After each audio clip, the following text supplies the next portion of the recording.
Hello friend, welcome to my YouTube channel Spandan pathology. मैं doctor Nirmal आपके सामने आ गया फिर से एक नए टॉपिक पे डिस्कस करने के लिए। आज का जो हमारा टॉपिक है जिसके ऊपर हम डिस्कस करने वाले हैं उस टॉपिक का नाम है diagnosis and tests of bowel obstruction. जैसा कि हमने लास्ट वीडियो में देखा कि व्हाट इज बाउल ऑब्स्ट्रक्शन, जो बाउल ऑब्स्ट्रक्शन होता है वो किस लिए होता है, कैसे होता है, क्या होता है, मतलब टोटल इन्फॉर्मेशन हमने बाउल ऑब्स्ट्रक्शन के ऊपर अभी तक पढ़ चुके हैं। अब भी हम देखेंगे diagnosis and tests of bowel obstruction, मतलब अगर किसी पेशेंट को बाउल ऑब्स्ट्रक्शन हो गया हुआ है तो उसको हम कैसे डायग्नोसिस करेंगे या कौन सा टेस्ट करने के बाद हमें पता चलेगा कि पेशेंट को बाउल ऑब्स्ट्रक्शन है, एग्जैक्ट है तो कहाँ पर है, यह सब आज हम देखेंगे कैसे करेंगे। तो पहला तो आप समझ जाइए कि बाउल ऑब्स्ट्रक्शन का अगर केस आता है तो वह मोस्टली इमरजेंसी में आता है, ठीक है।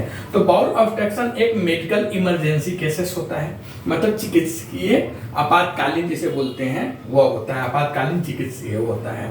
तो बाउल ऑब्स्ट्रक्शन एक मेडिकल इमरजेंसी केसेस होता है, इसलिए इस केसेस में जो डायग्नोसिस करने का प्रोसेस होता है वो क्विकली होता है, मतलब तुरंत उसमें डायग्नोसिस करना रहता है। बाउल ऑब्स्ट्रक्शन वाला जो केस होता है उसमें हमें तुरंत डायग्नोसिस करना रहता है। और इसमें ट्रीटमेंट के साथ साथ ऐसा नहीं कि हम वेट करेंगे डायग्नोसिस का रिपोर्ट आएगा या जो हम टेस्ट परफॉर्म करवाए हैं उसका जो रिजल्ट आएगा, रिपोर्ट आएगा, उसके बाद हम ट्रीटमेंट करेंगे।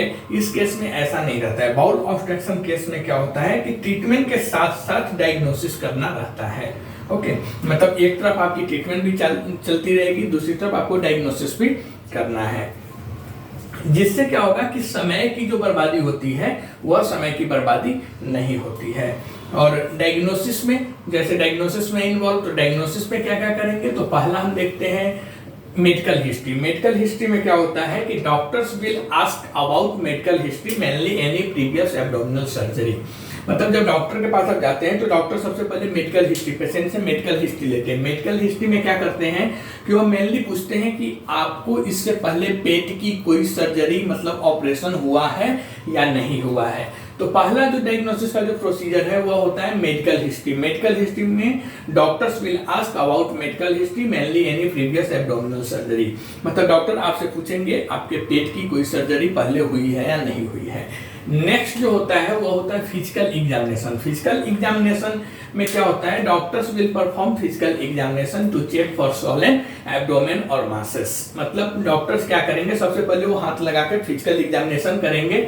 और फिजिकल एग्जामिनेशन क्यों करेंगे, क्योंकि वो देखेंगे कि जो एब्डोमेन में कुछ, मतलब आपके पेट में कुछ स्वेलिंग, मतलब कोई सूजन है या नहीं है, या कोई एक्स्ट्रा मासेस वगैरह है या नहीं, वह डॉक्टर फिजिकल एग्जामिनेशन के पहले पता करते हैं। फिजिकल एग्जामिनेशन जब करते हैं तो उसमें पता करते हैं। तो doctor will perform physical examination to check for swollen abdomen और मासेस।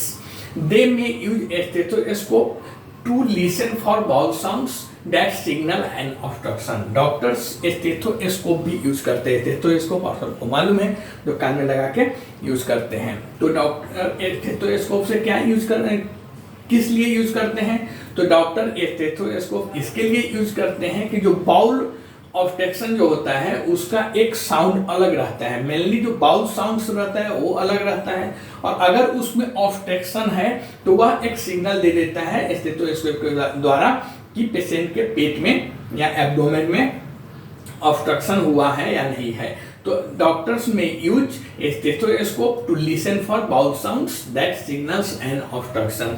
नेक्स्ट जो डायग्नोसिस में प्रोसेस होता है वो होता है ब्लड टेस्ट। ब्लड टेस्ट में क्या करते हैं, तो need a complete blood count and electrolyte analysis. Complete blood count को हम बोलते हैं सीबीसी, शॉर्ट फॉर्म में बोलते हैं। आप देखेंगे दिखाते हैं डॉक्टर सीबीसी, या आप सभी को मालूम भी रहेगा कि सीबीसी क्या होता है। तो सीबीसी को हम फुल फॉर्म में बोलते हैं कंप्लीट ब्लड काउंट। तो need a complete blood count and electrolyte analysis. Bowel obstruction के केस में सीबीसी और इलेक्ट्रोलाइट हमें करना रहता है ज्यादा। ये इसलिए करने रहता है कि ये blood test checks for signals of signs of infection. मतलब जब हम सीबीसी करेंगे तो सीबीसी से हमें पता चल जाती है इन्फेक्शन के बारे में कि इन्फेक्शन पेशेंट्स को है या नहीं। तो अब blood test checks for signs of infection. Next जो होता है electrolyte level can show severe dehydration. Electrolyte level हम टेस्ट करते हैं। इलेक्ट्रोलाइट लेवल टेस्ट करने से हमें पता चल जाता है कि पेशेंट को डिहाइड्रेशन हुआ है या नहीं हुआ है, या अगर डिहाइड्रेशन हुआ है तो वह कितना माइल्ड है या सीवियर है, या ज़्यादा ही, जैसे इलेक्ट्रोलाइट में हम सभी जानते हैं कि सोडियम पोटेशियम क्लोराइड, ये 3 टेस्ट करते हैं और ये तीनों इलेक्ट्रोलाइट में ही काउंट आता है, सोडियम पोटेशियम क्लोराइड। और इन तीनों से अगर हमें पता चलता है पेशेंट के डिहाइड्रेशन के बारे में कि पेशेंट को डिहाइड्रेशन हुआ है या नहीं हुआ है। If so will need fluid immediately. अगर हम इलेक्ट्रोलाइट लेवल देखते हैं उससे हमें पता चलता है कि पेशेंट को डिहाइड्रेशन हुआ है तो हमें तुरंत फ्लूइड देने की जरूरत पड़ती है। मतलब फ्लूइड मतलब जो NS हुआ, DNS हुआ, RL हुआ, ये सब हमें तुरंत देने की जरूरत पड़ती है। नेक्स्ट जो डायग्नोसिस प्रोसेस में आता है वो होता है एब्डोमिनल एक्सरे, पेट का एक्सरे भी करवाना रहता है। पेट का एक्सरे क्यों करवाते हैं? तो abdominal X-ray can show a blockage location. पेट का एक्सरे, एब्डोमिनल एक्सरे हम इसके लिए करवाते हैं पेशेंट का कि एक्सरे से हमें एग्जैक्ट पता चलता है कि ब्लॉकेज जो है वह कहाँ पे है। एब्डोमिनल में जो ब्लॉकेज है, बाउल में जो ऑब्स्ट्रक्शन है, वह कहाँ पे ब्लॉकेज है, उसका हमें लोकेशन किस जगह पे है वो हमें एक्सरे के थ्रू पता चलता है। नेक्स्ट जो टेस्ट कराते हैं वो होता है CT स्कैन। CT स्कैन को हम कंप्यूटर टोमोग्राफी भी बोलते हैं। CT स्कैन का फुल फॉर्म में हम बोलते हैं कंप्यूटर टोमोग्राफी। CT स्कैन क्या होता है? तो CT scan provides more detailed image than xray. मतलब CT स्कैन क्या है? एक्सरे से जो हमें इमेज मिलता है, एक्सरे से जो हमें फोटो मिलता है अंदर का, उससे कहीं लाख गुना ज्यादा अच्छा और ज्यादा व्यवस्थित हमें CT स्कैन से वह इमेजेस मिलता है। CT scan used for confirm the diagnosis and give more accurate information about bowel obstruction।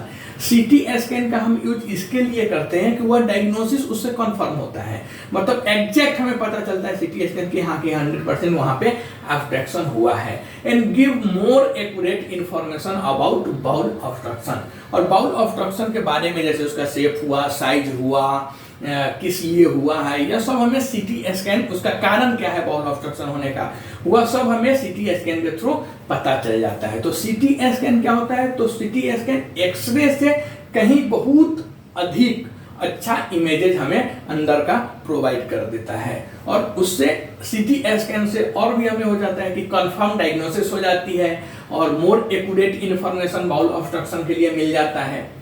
Next जो होता है वो होता है बैरियम एनीमा एक्सरे। यह भी एक टेस्ट होता है, barium enema xray. Barium enema xray क्या होता है? तो barium enema xray is an xray of colon. यह कोलोन का एक एक्सरे होता है, या कोलोन का एक टाइप का एक्सरे होता है। ओके, जब पेशेंट को यह एक्सरे करने से पहले पेशेंट को बेहोश करना रहता है, पेशेंट को बेहोश करना रहता है। तो पेशेंट को हम बेहोश कैसे करेंगे? तो पेशेंट को एनेस्थेसिया देके बेहोश करना रहता है। जब पेशेंट एनेस्थेसिया से बेहोश हो जाता है तब रेक्टम आपको मालूम है, कोलोन, रेक्टम, ये सब हम पढ़ चुके हैं। तो जब पेशेंट एनेस्थेसिया से बेहोश हो जाता है तब रेक्टम में एक कैथेटर मतलब क्या होता है? एक थीन ट्यूब होता है, मतलब पतली नली होती है। ओके, तो रेक्टम में एक कैथेटर, थीन ट्यूब हम डालते हैं और कैथेटर इंटेस्टाइन को क्या करता है? एक सेफ लिक्विड जेल से भर देता है। कैथेटर में क्या रहता है? एक सेफ लिक्विड जेल रहता है जो इंटेस्टाइन में भर देता है, जो पेशेंट के कोलोन, और कैथेटर जो होता है वह पेशेंट के कोलोन से होकर गुजरता है। तब जब वह गुजरता रहता है उस टाइम पे इंस्ट्रूमेंट के थ्रू एक्सरे कर दिया जाता है या एक्सरे का जो इमेजेस है वह ले लिया जाता है। और सेफ लिक्विड जेल जो होता है, वह सेफ लिक्विड जेल की वजह से ही इंटेस्टाइन को एक्सरे पर अधिक स्पष्ट रूप से, मतलब अधिक अच्छा से, बहुत अच्छा से हमें दिखाई दे देता है। इसकी वजह से तो सेफ लिक्विड जो जेल होता है उसकी वजह से हमें क्लियर इमेजेस आप बोल सकते हैं हमें देखने को मिलता है। तो यह सब टेस्ट होती है बाउल ऑब्स्ट्रक्शन में। बाउल ऑब्स्ट्रक्शन में सबसे बड़ी बात मेडिकल इमरजेंसी होता है। इसमें जो हमें डायग्नोसिस करना रहता है वह क्विकली करना रहता है, मतलब तुरंत करना रहता है और उसके बाद ट्रीटमेंट चालू करना रहता है। डायग्नोसिस का हम वेट नहीं करेंगे, टेस्ट का रिपोर्ट आने तक हम वेट नहीं करते हैं। उस कंडीशन में हम तुरंत पहले ट्रीटमेंट चालू करते हैं और ट्रीटमेंट करने के साथ साथ ही हम डायग्नोसिस और अदर फर्दर टेस्ट जो होता है, टेस्ट वगैरह हुआ करते हैं। और जो डायग्नोसिस करेंगे उसमें पहला मेडिकल हिस्ट्री रहता है। मेडिकल हिस्ट्री में क्या होगा? Mainly any previous abdominal surgery के बारे में हम बात करते हैं। नेक्स्ट होता है फिजिकल एग्जामिनेशन। फिजिकल एग्जामिनेशन में हम चेक करते हैं कि पेशेंट के पेट के अंदर स्वेलिंग वगैरह या फिर एक्स्ट्रा मासेस वगैरह ये है या नहीं है। स्टेथोस्कोप लगा के हम बाउल ऑब्स्ट्रक्शन का साउंड भी सुनते हैं। नेक्स्ट होता है ब्लड टेस्ट। ब्लड टेस्ट में हम सीबीसी और इलेक्ट्रोलाइट लेवल टेस्ट करते हैं। सीबीसी हम इसलिए करते हैं कि देखते हैं पेशेंट को कोई इन्फेक्शन है या नहीं है, और इलेक्ट्रोलाइट इसके लिए करते हैं कि इलेक्ट्रोलाइट से हमें पता चलता है कि पेशेंट्स को डिहाइड्रेशन हुआ है या नहीं है। अगर डिहाइड्रेशन हुआ है पेशेंट को तो हमें तुरंत फ्लूइड देने की जरूरत पड़ती है। नेक्स्ट होता है एब्डोमिनल एक्सरे। एब्डोमिनल एक्सरे हम इसके लिए करते हैं कि एग्जैक्ट हमें पता चले कि पेशेंट को ब्लॉकेज कहाँ पे हुआ है, वो हम लोकेशन पता करते हैं। नेक्स्ट होता है सीटी स्कैन। सीटी स्कैन हम इसके लिए करते हैं कि एक्सरे में इतना क्लियर हमें फोटो इमेजेस नहीं दिखाई देता है, जो सीटी स्कैन में उससे कहीं अधिक अच्छा हमें सीटी ये दिखाई देता है, इमेजेस मतलब फोटो दिखाई देता है। और दूसरा हम डायग्नोसिस कंफर्म करने के लिए सीटी स्कैन करते हैं, बाउल ऑब्स्ट्रक्शन के मोर एक्यूरेट इंफॉर्मेशन के लिए करते हैं। और नेक्स्ट जो होता है वो होता है barium enema xray. Barium enema xray हम इसके लिए करते हैं कि पेशेंट्स के actually barium enema xray is an xray of colon का एक एक्सरे है, और इसमें हम सिर्फ लिक्विड जेल की वजह से क्लियर अंदर का पूरा स्पष्ट एक्सरे का फोटो देख सकते हैं। तो यह सब प्रोसीजर होता है diagnosis and test of bowel obstruction का। और किसी पेशेंट को बाउल ऑब्स्ट्रक्शन हो गया तो ये सब डायग्नोसिस या टेस्ट करवाना रहता है। तो आप कमेंट के थ्रू बता सकते हैं कि ये वीडियो आपको कैसा लगा। अगर आपको अच्छा लगता है तो हमारे चैनल को सब्सक्राइब कर दीजिए। तब तक के लिए थैंक यू।